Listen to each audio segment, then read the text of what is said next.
Hi, how you doing? Nope, my name's not Walter. I'm the lawnmower lady, and I like fixing small engines. Today's video is about my ultrasonic cleaner. I get a lot of questions about it, which one I bought, how I use it, the fluids I use. Thought I'd do a quick video, show you what I do. Follow along. So the ultrasonic cleaner I bought is a Kindle, and I bought one with the manual controls. I just find a lot of these electronic things, they tend to go bad before other parts do. And in this particular one, it has a basket, and you want to always make sure the basket isn't sitting on the bottom. And I keep plain water in mine, and then I use different containers, peanut butter jars, sauerkraut jars, whatever, and I use different fluids in the jars themselves so that I'm not always having to worry about cleaning out the dirty water. Vinegar and water.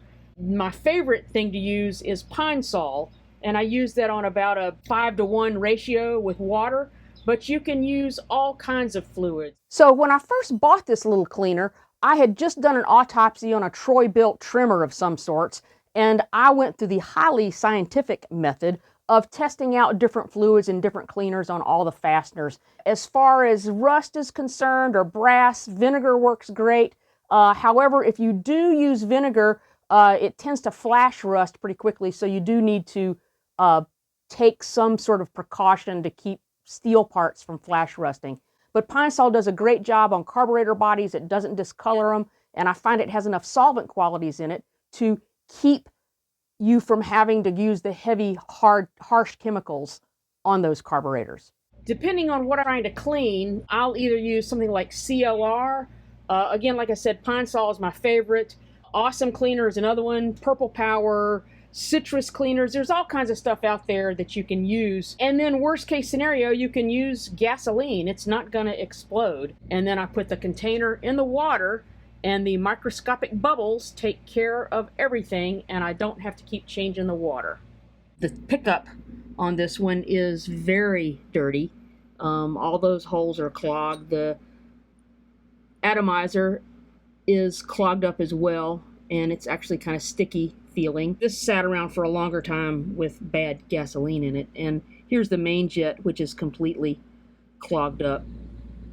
All right, after 2 rounds in the ultrasonic cleaner, we'll dig these things out and take a look at them. All that rubbery junk is gone off the bottom. Now, some parts of this carb have become discolored. Some of these zinc coated parts.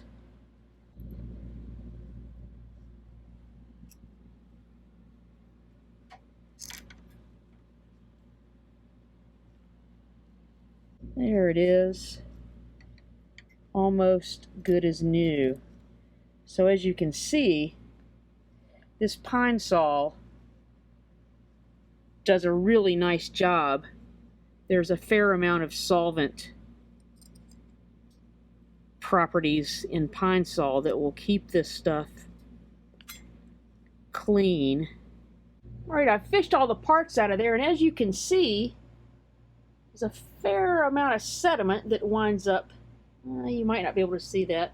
Yeah, you wind up with a lot of sediment that comes out of there. I will reuse fluid over and over again by using a coffee filter and a strainer.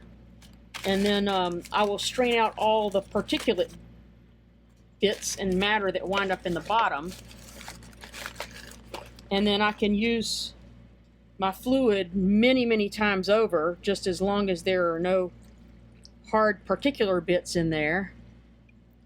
When it gets toward the bottom, it does get kind of slow, but I can use this amount of Pine Sol probably for 6 months before I have to replace it. So once I get down to the bottom of the jar, there's usually a lot of sediment, so I'm just be careful. Don't pour all that nasty stuff right back in your fluid. And this will be good to go for another run. And after I'm done here, I just toss the basket back in and cover it up, and it's good to go for the next time. And again, I don't change that fluid out maybe once a year. because it always stays clean. So I find using a little ultrasonic cleaner in my shop to be a real time saver. I can plop something in there, turn it on, walk away, do something else, come back 20 minutes later. Sometimes I have to run it twice if it's really dirty, but it usually takes care of most anything I throw at it. If you like this tool, you might want to watch this playlist right here. A lot of cool tools right here. Mow happy.